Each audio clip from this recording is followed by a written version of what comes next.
Hello everyone, हम लोग MCom entrance exam से रिलेटेड बहुत सारे रेलेवेंट एमसीक्यूज डिस्कस कर रहे हैं, जिसमें आज का हमारे सबसे पहला क्वेश्चन है A owes B rupees 1000 but the debt is barred by limitation. मतलब 3 साल हो गया, 3 साल में ना आपने पैसा मांगा ना उन्होंने पेमेंट किया। A gives a letter to B agreeing to pay him rupees 500 on account of the debt. अब यहाँ पे जिसने पैसा उधार लिया था, अगर वो कह रहा है कि ठीक है 3 साल तो भले बीत गया, टाइम बार्ड हो गया, फिर भी हम आपको पे करेंगे, तो क्या ये अग्रीमेंट वैलिड होगा? बिल्कुल वैलिड होगा। Next, according to section 11, which one of the following persons is not incompetent to contract under Indian Contract Act 1872? 3 तरह के लोगों को बिल्कुल भी इनकम्पिटेंट नहीं माना जाता है। पहला जो माइनर है, दूसरा अनसाउंड माइंड, तीसरा डिसक्वालिफाइड। और यहां क्वेश्चन में कह रहा है इज नॉट इनकम्पिटेंट, मतलब इनकम्पिटेंट ना हो तो बट ऑब्वियस वो मेजर हो सकते हैं, साउंड माइंड के हो सकते हैं, या क्वालिफाइड हो by law.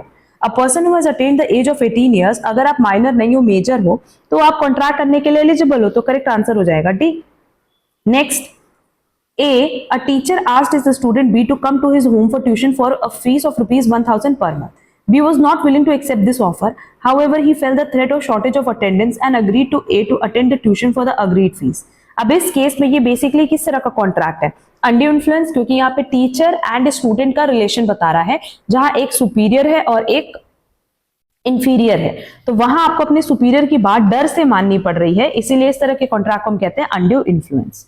Next, A gives a loan of rupees 5000 to B and C agrees to stand at a surety for repayment to the extent of rupees 2000. B fails to pay the whole amount. C is liable to the extent of, यहाँ कह रहा है कि A ने B को loan दिया 5000 का और C अग्री कर रहा है कि वो रीपेमेंट करेगा कितना? ओनली 2000। तो अगर रीपेमेंट करने की बारी आई C की, तो वो सिर्फ और सिर्फ 2000 के लिए ही लाइबल होगा, नॉट मोर देन दैट। ठीक। Next, 5 of the 7 shareholders of a public company got killed in an accident. Public company में कम से कम कितने मेंबर्स होने चाहिए? 7 होने चाहिए। तो 7 में से 5 तो खत्म हो गए, अब 2 ही बचे, तो इस तरह की कंपनी क्या होगी? खत्म हो जाएगी। That is comes to an end. Correct answer क्या हो जाएगा? A comes to an end. ठीक है, क्योंकि मिनिमम कितने मेंबर होने चाहिए? 7 मेंबर होने चाहिए, और 5 खत्म हो गए तो 2 ही ना बच गए। 2 या 1 अगर बच रहे हैं तो वो पब्लिक कंपनी क्या हो जाएगी? उनको बंद करना पड़ेगा, या फिर वो अपने मेंबर्स में 6 to 7 मेंबर्स और ऐड करें। क्लियर? अगर आपको आज का हमारा सेशन पसंद आया तो प्लीज वीडियो को लाइक कमेंट शेयर जरूर करना। चैनल पे नए हो तो चैनल सब्सक्राइब जरूर कर देना, और ये सारे एमसीक्यूज की प्रैक्टिस बहुत अच्छे से कर लेना, क्योंकि एग्जाम पॉइंट ऑफ व्यू से सारे क्वेश्चंस बहुत रेलेवेंट है। अब हम लोग मिलेंगे हमारी नेक्स्ट क्लास में। आज के लिए बस इतना। Thank you so much.